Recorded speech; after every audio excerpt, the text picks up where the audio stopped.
Hello and welcome back to my garden here at Glebe Cottage in Devon. It's ages since you were here, and now the autumn's approaching. You can feel the whole garden is completely different.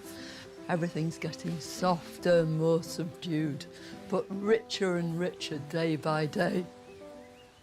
It's funny because sometimes people think about the autumn as just being a kind of corridor between the summer and the winter, but not a bit of it.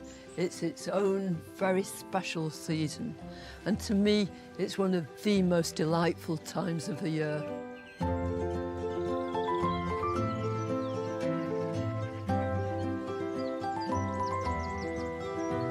As I look across the garden now, I can't see any of the paths at all.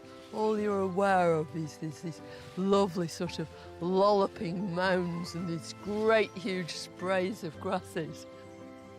You can hardly see this bench. It's just been overcome by this huge Molinia.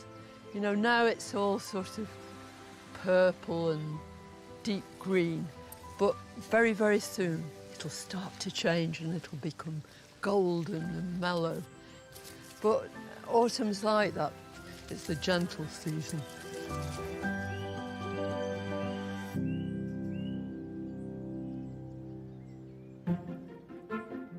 But the flowers that really announce autumn are the asters, a group of plants that work really hard for us in this season. Well, this is the very, very first one to grace our gardens. It's Eurybia divaricata, the Michaelmas daisy. And divaricata just means sort of spreading out, splaying apart, and that's just what this plant does. Here it is planted at the top of the wall. You can't see the wall, and it mixes up with these ferns and all these other plants, the geranium coming through it too. It's just delightful. Its other name is wood aster. This is the sort of plant I love in my garden because it's easy going. It doesn't require any special treatment. It'll grow in most soils, sun or in shade. It's a really happy plant. Now, if you want to increase your asters, the usual way to do it is to divide them at the root in the spring.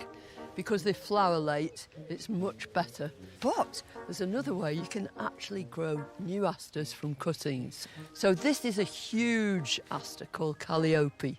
It has big blue daisies. What I love about it is these very, very dark stems, and I definitely want more of it. So I'm just going to snip a huge piece like this.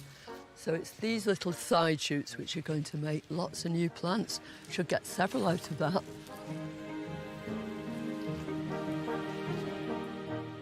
And look who's come to help. Well, Fifi's back for the autumn, aren't you? Hey? A little bit older, a little bit greyer, but just as beautiful. All I'm going to do is pull these little shoots off the side with a heel. It's just a little bit of the stem. All these will potentially have flower buds, but because I'll be nipping out the very top of the cuttings, it means they won't try and produce any flowers there, and they should send out little side shoots too, so we get a much bushier plant. So can you see this has got quite a big heel here? So I'll take some of the bottom leaves off, about to there. I'll nip out the top, like that. So that's a nice sturdy little cutting.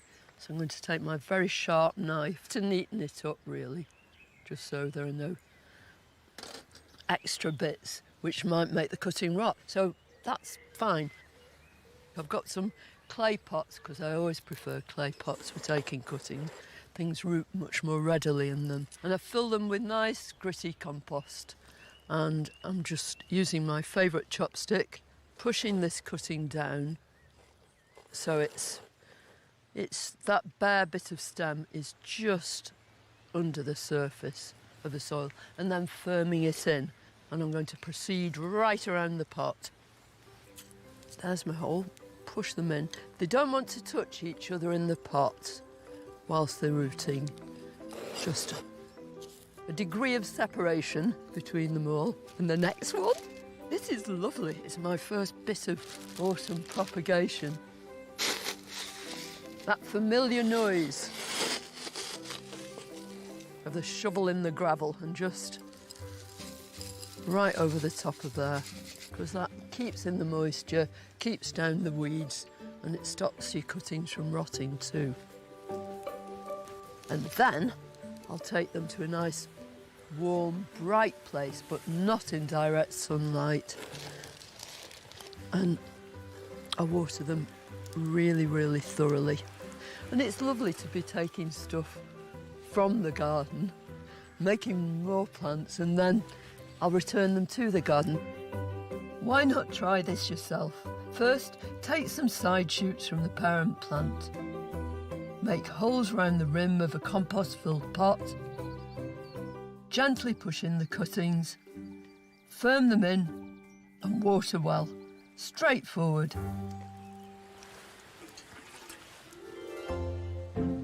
Taking cuttings is just one way to increase your plants. Back in the spring, I gave another member of the daisy family a new lease of life. And it's a plant I just couldn't be without in the autumn.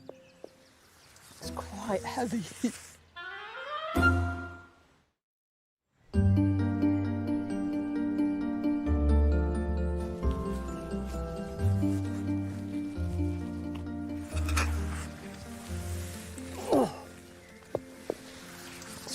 Heavy. Walking down here, you're aware that everything's changing. Everything's becoming more and more autumnal. I love heleniums. They flower for ages and ages, and they're very, very easy. They're straightforward plants to grow, very accommodating, providing they have sunshine, reasonably well-drained soil, and they'll keep on going year after year after year. The clumps get bigger and bigger. This is Eldorado, and it has to be one of my all-time favourites. The flowers are big and bold. In the spring, I dug some up and divided them to make more plants. But now it's time to give it a proper home. In the garden, in the ground. Up you come. Tell you what, in this garden it's really quite difficult finding spaces for new plants, and there's a space here. I'm in luck, in just the right place. So I'm just going to attempt to dig a hole that's deep enough for the selenium to go in. A lot of people think that spring is the only time you can plant, but in actual fact at this time of year the soil's warmed up and plants still have a window to get established. Yeah, should be okay, that. And I'm grabbing it by all those stems. Look at that. That's what you call a root ball. But if this is going to get established, I'm going to break them, because each one I break will actually make loads of new fibrous roots, and they're the roots that actually feed the plant. So that will do if I very carefully lower this. Well, that was obviously meant to be. Look at that, just right. So I've got room for a little bit of extra compost. Here we go. I'm just going to put some of this in here. I want it in close and intimate contact with this soil. I must give it a really good soak.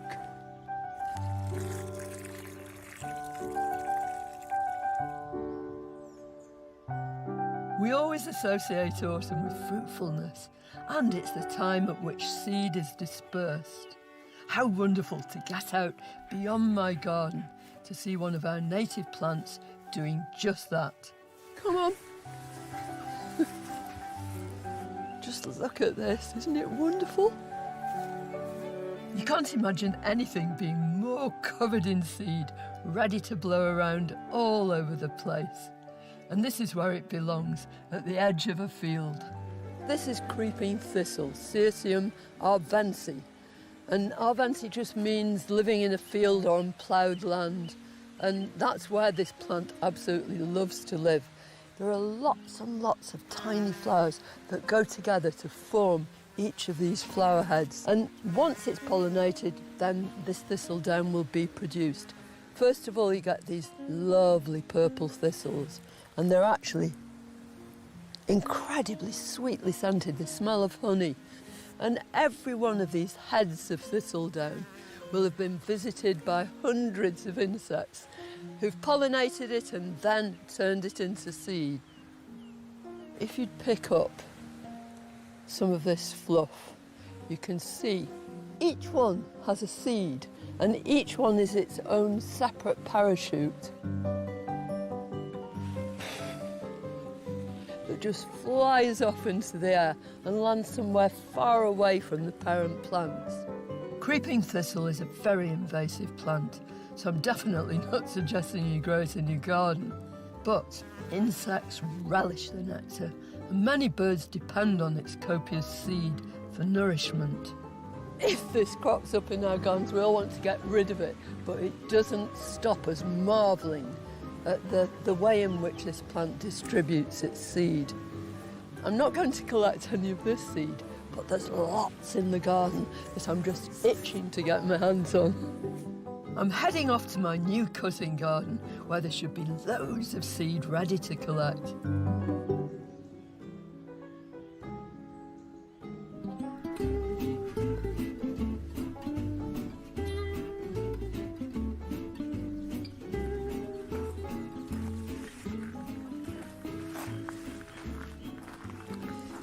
You don't need a great big expanse if you're going to try and grow cut flowers for the house. So way back in the spring, I decided I'd designate a small bed here to just that purpose. So I grew some stuff from seed, some I planted directly, like the sweet peas. It's been a huge success. I've been picking bunches of flowers from here all summer long. So many of the best flowers for cutting are members of the daisy family. Rudbeckia and masses of cosmos too. Well, some of this stuff has seen better days. It's just beginning to go over now, but a lot of it has set seed, and I want to collect some of it so we can do just the same thing next year.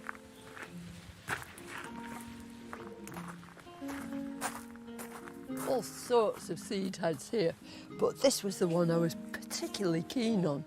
It's called Scabiosa stellata, and I ordered it for its blue flowers, and I hadn't realised that it would actually do this. Isn't that lovely? These seed heads are just beautiful. The very best time to take any sort of seed is just when nature itself would be distributing it. So when that seed is ripe and it's ready to fall or fly or be catapulted, that's the moment you step in with your secateurs, snip it, put it into a paper bag and carry it away to grow loads and loads more plants. Whatever seed it is, you need a dry day, no point doing it in the damp. And the best time to do it is sort of midday-ish, when the seed heads are as dry as they possibly can be. But there's something really lovely about growing something from seed then and tracing its lineage back in your own garden. It's an absolute delight. It's something my mum used to do too. So it's nice, isn't it? Carry on a family tradition.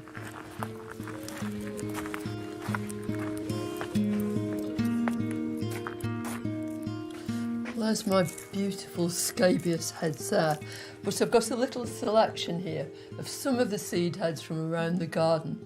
There are so many ways that nature has evolved to actually make the seed. I mean, take something like this. This is a salvia. So here, all of these seed capsules go in whorls right the way up the stem. So they're going to shake, rattle and roll and send themselves all over the place. Sometimes the seed is contained in a little column like this. This is an Eryngium, a sea holly, and all these are separate seeds that will eventually fall out, protected by this great sort of armoured, barbed collar. So back to the scabies that I've just snipped. So here goes. Ooh, look at that. They were really ready to disperse themselves, or they wouldn't fall off so easily.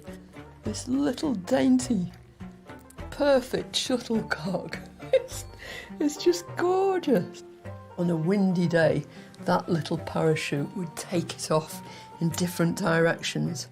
But not these. These are going straight into their pots. I'm dying to sow them.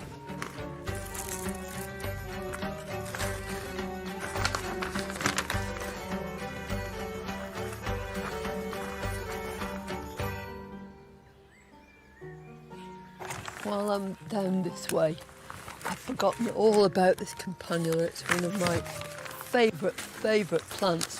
It's a campanula latifolia, and it's called gloaming, and it's got these soft grey lilac flowers, and this seed is more than ready. Sometimes you can just snip seed and carry it off, but in the case of anything like campanulas, aquilegias, poppies, where the seed just rattles around in its seed capsule and you're in danger of losing the seed as you actually try and get it off, it's a good idea to sneak up on it with a paper bag. Right over the top. That's it. I'm going to come down as far as I can, and then I'm going to grab it. And I'll snip it there. Can you hear it? It's captured. Hooray.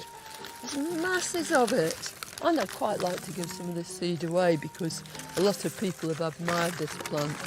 That's a great thing about seed. It's so easy to pass your plants on that way, isn't it? Rather than digging them all up and putting them in a pot.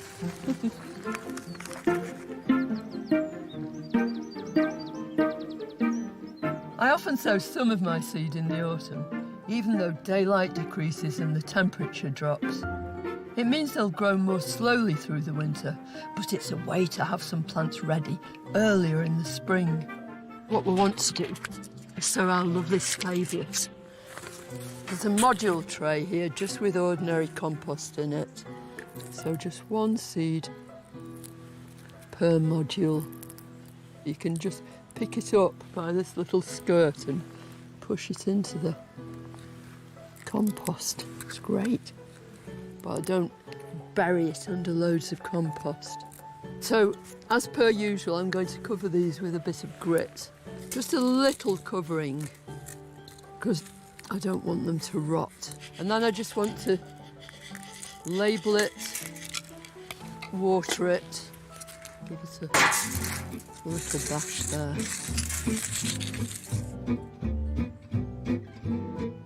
With this, I'm going to water from the top. Nice big seeds, I'm not going to wash them away.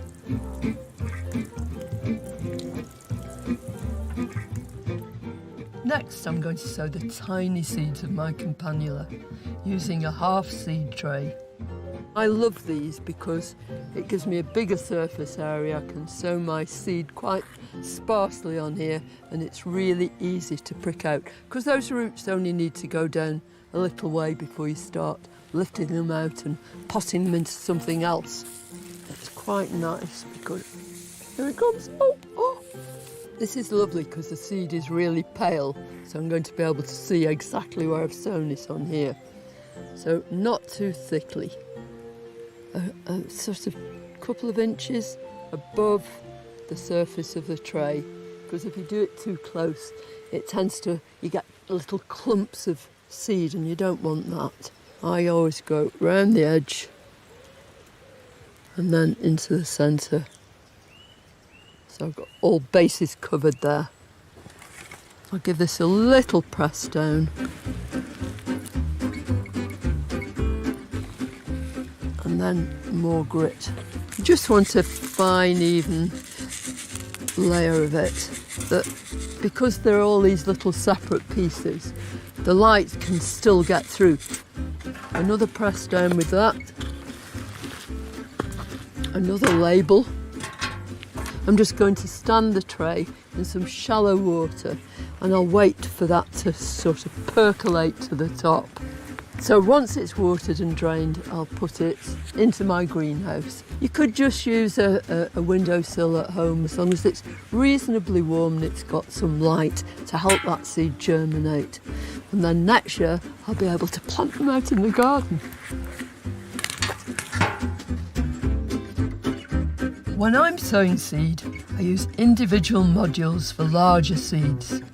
I sprinkle smaller ones onto a half tray filled with compost.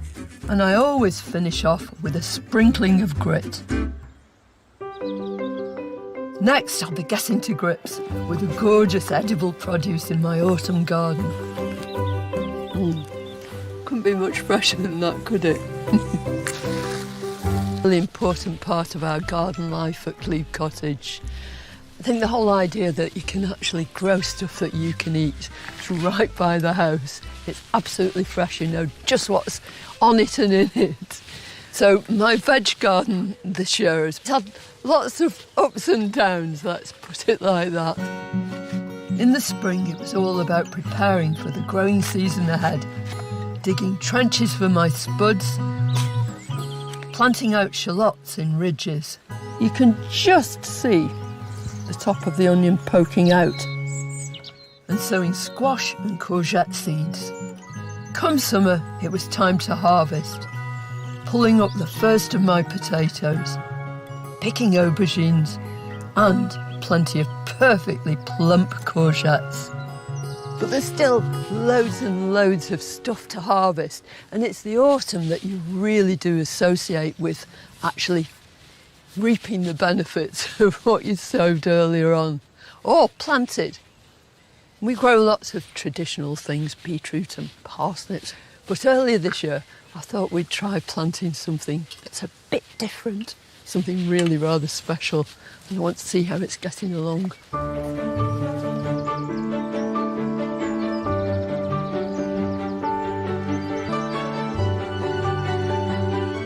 So these are my globe artichokes, of which I'm very proud, even though they haven't done a great deal so far, but they were only planted this spring. It's one called Violetta di Chioggia, and I really wanted to grow this variety because these heads are deep purple and it's supposed to be one of the most delicious. So I'm just going to snip this one off. Because it's a perennial vegetable, it'll come up year after year after year, and each year these clumps will get bigger and bigger and yield more and more harvest. And what you would do with any perennial plant that's produced its flower or seed head, you cut it right down to the base so that the plant doesn't expend any more energy on this leafy growth here, because what you want it to do is to concentrate on making new shoots at the bottom. So nice sharp pair of secateurs, and I'm just going to cut right down there. Very satisfying. And there's nothing at all left at the base. But if I move to this one, you can already see round here there are all these lovely new shoots now, and there'll be even more in the spring, and the whole plant will be more robust. But let me show you a few of these other ones that I've grown from seed. Last year, only 2 out of 5 of the artichoke seeds I sowed germinated, but I want more, so I've had another go. First of all, I prick them out into a seed tray, but then I move them on individually into these modules, and they've made fine little plants now. And all I'm going to do is lower this very well-rooted little plantlet into a litre pot full of good potting compost. This will keep going right the way through the winter, and by the spring I should have a nice chunky little plant. The final touch is to put grit onto the top of these. They'll need a bit of protection over the winter. With any young plants, even if they're as tough as old boots, it's always a good idea to give them a helping hand.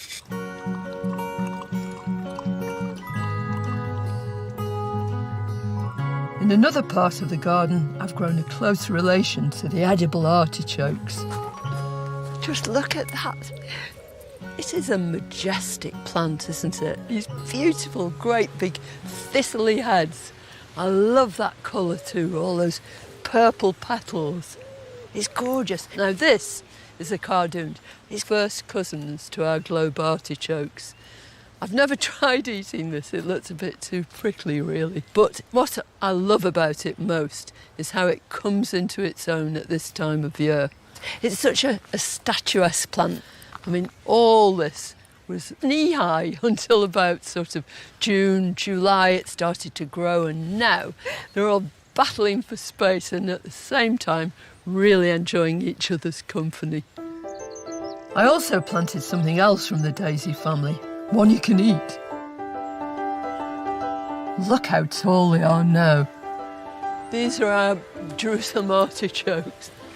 What do they remind you of? They're actually related to sunflowers. In fact, one of their names is girasol, which is the Italian for a sunflower. And if you look behind, there's a perennial sunflower there. It's a helianthus called lemon queen. If these ones had enough sun and a long enough growing period, they too would produce yellow flowers. But it's not for the flowers we're growing them, it's for what's under the soil. In fact, they're so prolific, when they get going, they produce lots and lots of tubers. But there's one. Got a small fork, so I do less damage. Well, these are nowhere near ready to harvest, but it's nice to see what's actually going on under these enormous shoots. If they're growing well, you can see these long tubers that just get pushed out, just as they would on a potato, sort of thicker root, and then the tuber, and then they'll move further on across the soil. Perhaps in a few weeks' time we can come back and actually harvest some of them and make some soup. When you take them out, they should be that sort of size. And they'll have changed colour slightly too, because they'll be that much older, they'll be quite brown. But the great thing is you can just leave them in the ground all winter and take what you want when you want.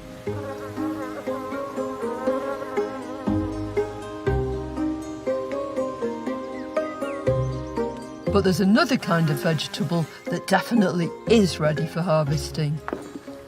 I love beetroot and I tend to grow short rows and sow it very, very frequently so we can be eating it fresh for ages and ages. I'm going to pull out a couple of these beetroot because they're just about ready. These are going to go straight in the pot. I love them cooked, sliced, and then in loads and loads of vinegar because I really, really like vinegar. But look at this. Can you see? It's rocket. And I planted it in amongst my sorrel and now it's made these lovely fat seed pods. And I've taken a few off. And what I did with some of these earlier was just to open these up. Now, they're not brown yet. They're still green, as you can see. But if I split them open, lots and lots of green seed. So you can let those ripen or you can sow them green. And I actually took a few green ones because I was a bit impatient and I sowed them just a couple of weeks ago and this is them. So I just did a little sprinkle and I did it in modules so that I can plant them straight into the ground or I can leave them in situ in this tray and I can just crop them as a sort of cut and come again crop and we'll be able to keep cutting it for weeks and weeks. It's so tender, lovely. Be much fresher than that, could it?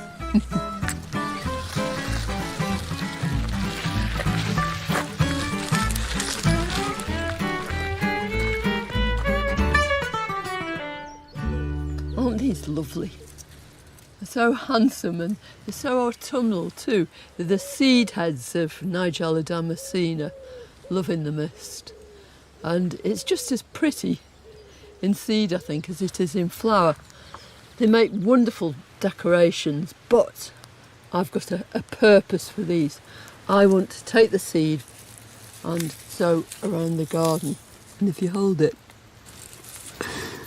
it really does rattle. It's wonderful. And that's a sign that those seeds are ripe and they're just about ready to disperse. So if I just take a bit of this fluffy bits off here, that was that nice sort of feathery ring of little fine leaves that went around the flower. That's why it's called Love in a Mist, because you've got these lovely blue flowers and then this soft green edge. Now, I'll just split this asunder and hopefully you'll be able to see all those black seeds falling out. So, into the bowl. Probably about 50 seeds or so in there. This seed is going to go right back in the garden straight away. It's a hardy annual, so it has a year's life cycle. If you do it at this time of year, you get earlier flowers next year. I'm going to sprinkle it hither and thither around the garden where I want these lovely blue flowers.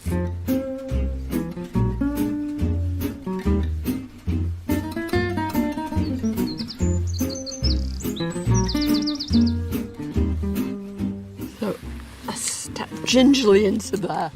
Now in this bed down here, quite a few of the perennials have been cut back, exposing some of the bare earth, and it's the perfect place to broadcast a bit of seed. So here goes. And all broadcast means is throwing it around, because what you're creating is a whole sort of naturalistic look. There's something really lovely about doing this because you've got no control over it at all. It's completely random. You've no idea where it's going to come up, what it's going to look like. It's quite nice, isn't it, not to plan. I'm having a bit down there as well. So hopefully there'll be this drift of blue that runs right the way through the middle of this bed. Yeah, that's it. Some of it will germinate, some of it won't. But there'll be enough plants to really create a very pretty picture come about May, June time next year. Trying this out couldn't be easier. Take a decent pinch of seed and strew it over a suitable patch of bare earth. Job done. And wait till you see where I'm headed next. Aren't these just scrumptious? They're delicious.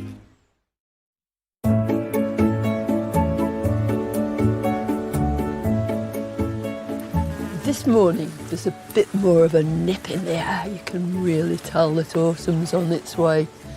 And I can smell wood smoke. That always reminds me of this season. And in this new little cut flower border, there's lots of work to do. I want to deadhead all these cosmos because look how beautiful these flowers are now. But if I want to keep them going for months and months, then deadheading regularly really does ensure that you get loads more flowers. So I want to move in and I want to cut any heads which are definitely over. All you do is come down to the next point at which flowers are produced. I'm going to snip that one off too. And on this one, there are more buds to come, so more flowers. That'll ensure this cosmos is going to flower right the way till the first frosts. It's really important that you use a sharp implement. If you tear the stem and just nip it off with your fingers, then it's quite likely it'll rot. It's not just in the autumn that you deadhead, but if you start in the summer and you go right the way through, it just means that your garden always looks a bit more pristine than it otherwise would. It's so worth doing.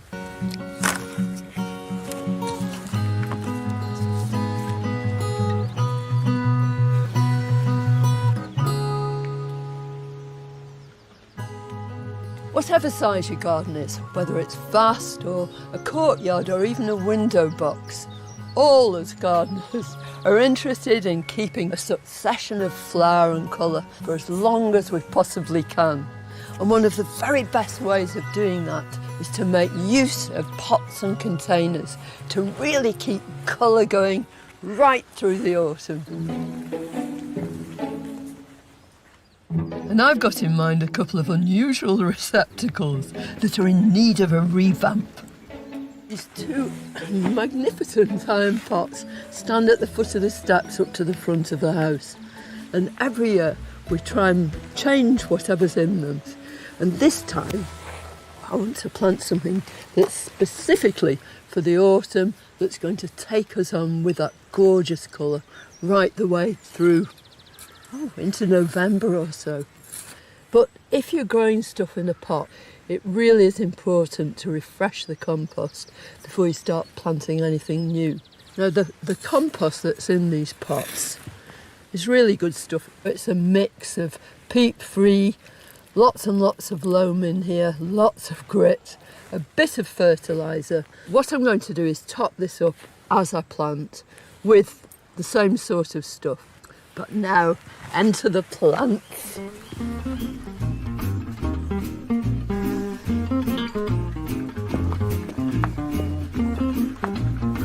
Aren't these just scrumptious? They're delicious. I think when you're planting any container at all, it's a really good idea to put them together, see what looks nice, take things out, add different things until you come up with a recipe that's really going to work. So the sort of leading role in my pots is going to be taken by this lovely echinacea. Typically for autumn plants, they're members of the Asteraceae family. They're daisies and they'll go on flowering for ages and ages. So I'm going to marry them up with this big grass. This is a Pennisetum alopecuroides, and it's called Black Beauty because it's got these gorgeous dark inflorescences. You can see these buds here. So this is going to keep on looking gorgeous for ages and ages. And then in the foreground is a sedum. I love sedums, especially during the autumn. That's when their flowers are at their peak. This is Sedum atropurpureum Carl-Funkelstein. Good name, isn't it? And it's got masses of these plateaus of tiny little flowers. It's also got gorgeous purple foliage. I think it tones beautifully well with the rudbeckia, with the plumes of that grass, and I think they're going to look good together. I want to plant them now.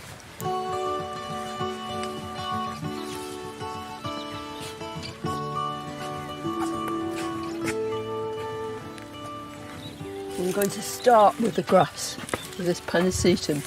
And sometimes, both in containers and in a border, it's a temptation to put the tallest things at the back. But this is going to be viewed from several different sides. So I'm going to put it, not bang in the middle, but with a couple of things behind it as well. And invariably, when you've got a big grass like this growing in a pot, you've got this huge tangle of roots, and I'm just going to break them up. And the whole reason for doing this is to make sure that once this is planted, those roots are going to move out into that compost. It doesn't want to stay going round and round in circles. That'll do. And look at your plants and try and sort of suss out which way round it's going to look best. Although we've got two of our echinacea, we don't really want symmetry here at all. We just want to create this autumnal feel. Just look at this deep colour here and see how it fades so beautifully. It's almost like a watercolour where you've just got your brush and wash the colour through. Now I think that's going to look good there. So I'd potted this one on just to keep it growing, but look, here are the lovely fibrous roots underneath. And that means it'll be easier to get in the pot too. That's about it, because I'll fill in when I've got everything in place. The same is probably true of this one. Look at that. It's joyous, isn't it? Come on, Carl, it's your turn. Sedums will grow in quite poor soil. I won't feed this one, so that can sit in that corner. And I think maybe there's just a couple of spaces for something trailing over the top. I'm going to use another Carl II, this, and he's going in this corner. So it'll just look out at you like that. So all that remains is to top this up with compost. It's absolutely crucial to ensure we really make the best of the plants we've put in there. So loads of this. And that's going to ensure that we get an autumn feast for the eyes right the way through until the cold days of winter begin.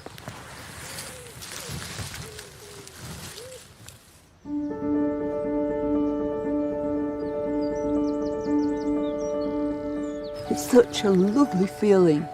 Just as the garden is quieting down, everything's getting more subtle, more peaceful, to inject this marvellous colour and actually create something that's completely different and new.